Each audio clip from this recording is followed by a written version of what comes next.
ब्रह्म से शिव बाबा पधारे, बोलते ध्वनियों। ब्रह्म से शिव बाबा पधारे, बोलते ध्वनियों।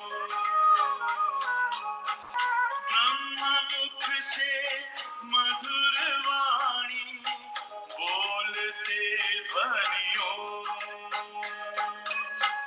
ब्रह्म से शिव बाबा पधारे, ओम ओम।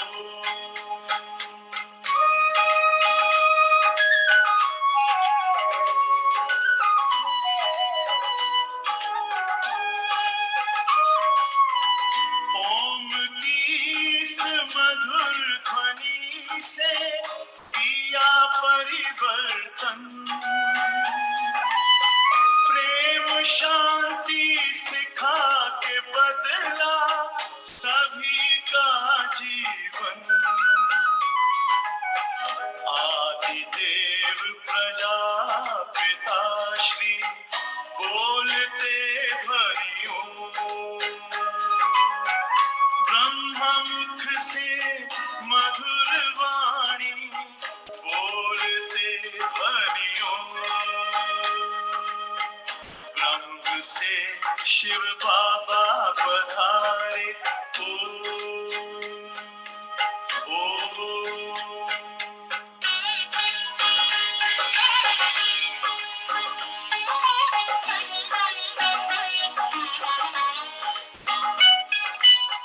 सोहनी सूरत मोहनी मूरत, ज्ञान के मोती। भव्य मुख पर चंद्रमासी, चमकती ज्योति। दिव्य दर्शन दिव्य वाणी, बोलते ध्वनियों।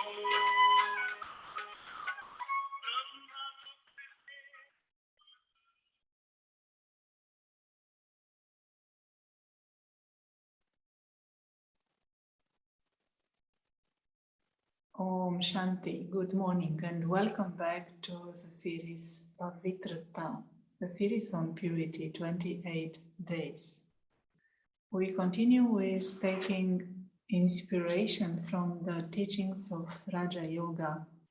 So in one particular instance, 1991, 4th of December, these words were spoken. Purity does not just mean celibacy. Complete purity means that none of the vices should be touched, even in thought. Just as in life, people consider physical attraction or physical touching to be impure, those people who are dedicated to a spiritual life would consider physical attraction or physical touching to be impure. In the same way, if the mind or the intellect is attracted to or touched by the thought of any vice, that is also considered to be an impurity. Those who have the personality of purity, who have the royalty of purity, will not touch that which is bad, even through their mind or intellect. The personality of purity means greatness and speciality in every action. Personality means to constantly remain busy in serving the self and others. That is, not to waste your energy, time and thoughts, but to use them in a worthwhile way. These were the versions from Raja Yoga Teachings, 1991. And today we are going to speak about Brahmacharya. Brahmacharya means celibacy, and it is more than celibacy, and it is complete purity in thoughts, words, and actions. And as we have seen, purity means a mind that does not touch anything that is impure, anything that is bad. And that starts with the purity and cleanliness of the body. Purity has a foundation on Brahmacharya. Brahmacharya means that there is complete celibacy of the body. The body does not touch any other body, and it is not subject to any desire or any physical attraction. This Brahmacharya has been of great interest to all saints and sages, and as we know, in many spiritual traditions, those who are dedicated to the spiritual life would observe complete chastity, complete purity of the body, celibacy. That is an example of many monks in Christianity. There are many Sufis, and there are many on the path of sannyasi, or many saints who have observed purity throughout their whole life, celibacy, chastity. And what are the benefits of Brahmacharya? There are many benefits, and those who have observed this path are aware of the benefits at the body level. The first benefit of Brahmacharya, of celibacy, of chastity, is at the body level. The body is healthy. There is increased health of all the organs of the body. The circulation of all the blood and all the liquids in the body, and the clarity of eyes and all the senses, and all the systems that exist within the body are improved through this conservation of energy, complete conservation of energy. As we have just heard, purity means that conservation of your time, energy, and thoughts, and the body will be the first one who will benefit. Then second benefit is at the level of the mind, mental benefit from Brahmacharya, from celibacy. And this mental benefit is a mind that can easily observe peace, silence. There is a mind of the observer. There is a mind that will be able to remain content. It is not oriented to anything outside. It's a mind that has less desires, if any desires. So such a mind is a great, great attainment. And then thirdly, there is intellectual benefit. The intellect is working so much better when it is concentrated on something that is subtle. It is not gross. Body consciousness, lust, sex lust are trapping the intellect into something that is so gross, so physical, and it will not allow the intellect to concentrate on anything that is higher. And that's why we know that all those who are trying to practice performance in their life, including people who are magistrate, or they are lawyers, or they have to take big decisions, including those business people and CEO and people who are working for a great cause, and of course including all sportsmen and sportswomen, they all are observing celibacy when they want to get certain results. It is well known that the intellect can concentrate. It is a student life. The intellect used for that study, for that objective, for that aim. So when we understand that, we can see all the benefits that exist from Brahmacharya.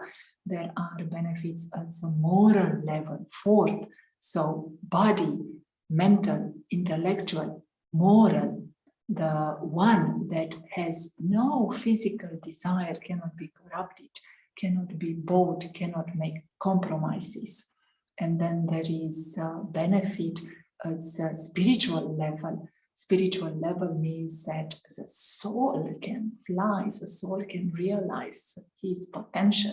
There is absolutely no spiritual school that will accept or understand that you can be with God without celibacy.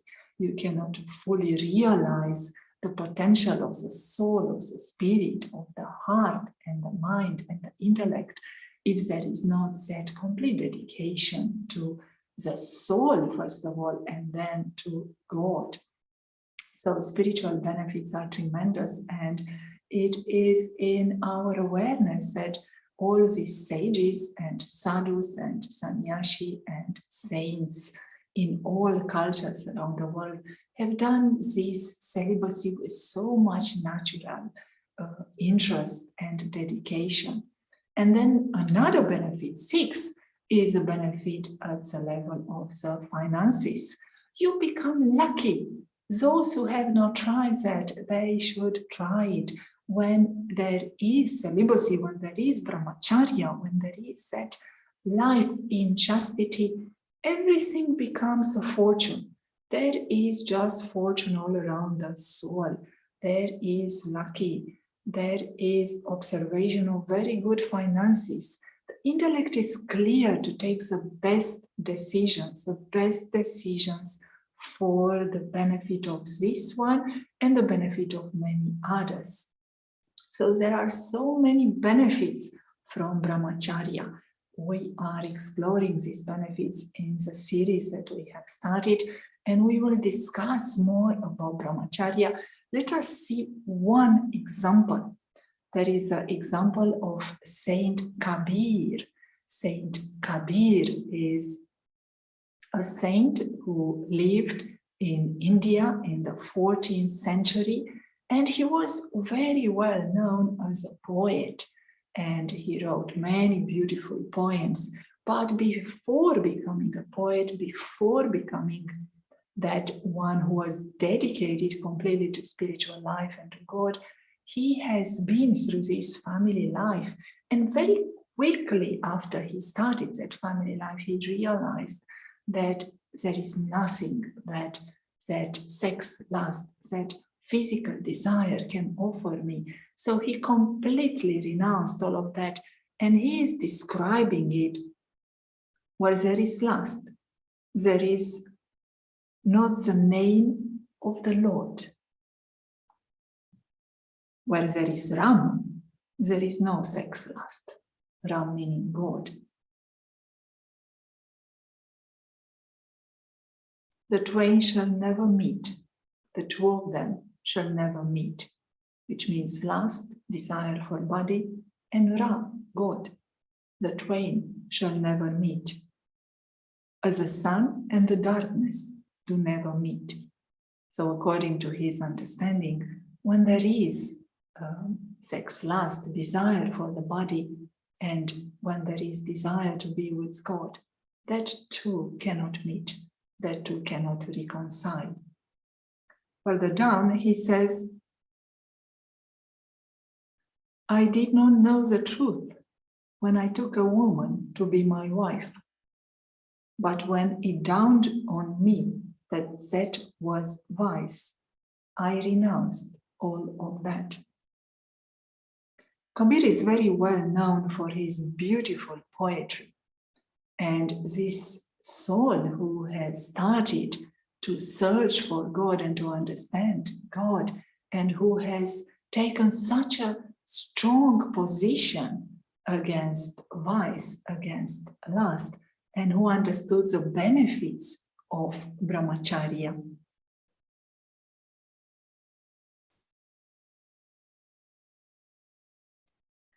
Then he is confessing his own feelings in meeting God after being through that, but he is saying the lover called me lovingly. In his terms means God called him lovingly, but I dare not to go near him. And further down, you are the benefactor, speaking to God.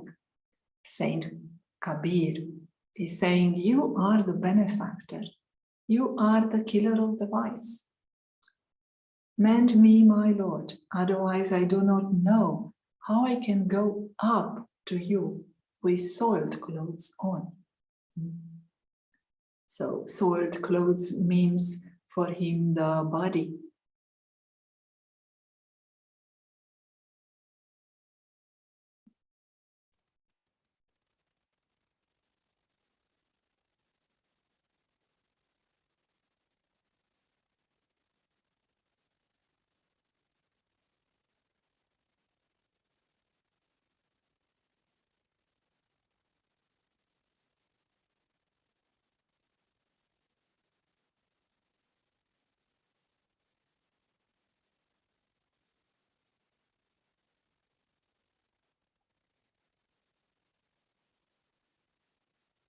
And one poem that Kabir has written: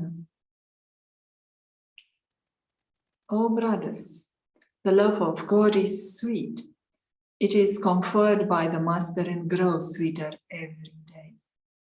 Wherever I go, I offer obedience to the Lord. Whatever I do is an act of worship of Him. I sleep, I reverence Him. I bow my head to no other. Whatever I utter is His name. Whatever I hear reminds me of Him. Whatever I eat or drink is to His honor. To me, society and solitude are one, for all feelings of duality have left me. I have no need to practice austerity, for I see Him smiling everywhere as a supreme beauty in every form, whether sitting, walking, performing actions. My heart remains pure, for my mind remains fixed on God." Says Kabir, "I have experienced a divine state beyond both joy and suffering, and I am absorbed in that. Oh brothers, the love of God is sweet." So these were the words of Saint Kabir, who started as a man who was involved in the household and having a family, and then he renounced all of that. We can understand the benefits of Brahmacharya. It is possible to remain in the family and still observe celibacy, being able to observe a pure marriage, being able to observe chastity of the body. It is the chastity of the body that is one of the first steps. And then, of course, the mind will become pure with every day, every thought. Purity does not mean only celibacy. As we said, we are starting to understand what Brahmacharya means. Brahmacharya means purity, chastity of body, mind, intellect, personality. It will be reflected in our words, in our actions, in our attitude, in our behavior. Everything around us is changing. As we said, the benefits are body level, health, mental, the mind is happier and content.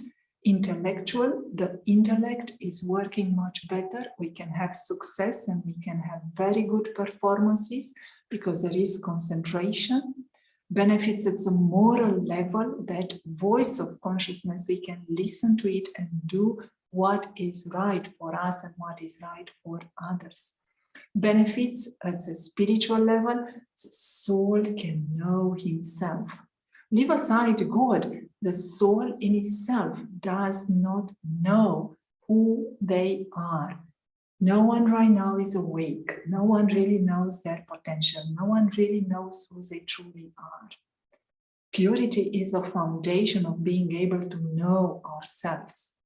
To know the potential of the human soul means to realize our angelic potential. And finally, there are benefits at the financial level and social level, 7 types of benefits. Financial, there will be luck, there will be fortune, there will be easiness in our relationships, and also the ability to take very good decisions for our finances. Poor is not someone who doesn't have. Poor is someone who has too much desires. Poverty is not that we have too little. Poverty is experienced when there are too many desires. And Brahmacharya is the beginning, is the start of having very few desires, having one only pure desire. And finally, 7th benefit is social benefit. There is that pure connection with everyone else. There is a heart that beats for all. There is a heart that understands that everyone is part of God's family. So there is connectivity, there is understanding, there is spiritual connection with everyone, with souls, with nature, with the 5 elements, with the whole world as a society. These are the benefits of Brahmacharya, of celibacy, of chastity. Let us reflect on this for a few moments. wise to finish with one song. Thank you.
Thank you.